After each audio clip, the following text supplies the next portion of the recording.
Hi guys, good afternoon. Dahil bored ako sa bahay kasi nga walang kuryente, walang wifi, walang magawa sa buhay. So tinulungan ko na lang si mama na mag-harvest ng saluyot kasi may order siya. May dumating kanina na mag-order ng saluyot.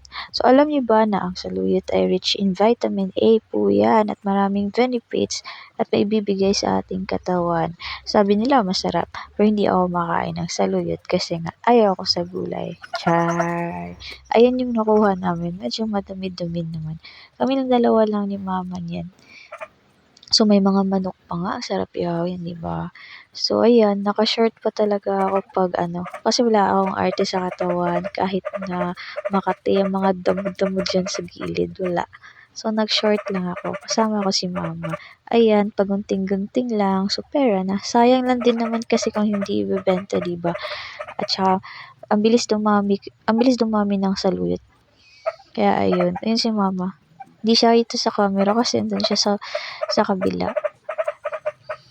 Kasi nung nakarang araw, yung hinarvest natin ay yung okra. So, ubos na yung okra at saka maliliit pa yung iba. Ayan yung saluyot ko, di ba? Sobrang dami. Ayan. Di ba?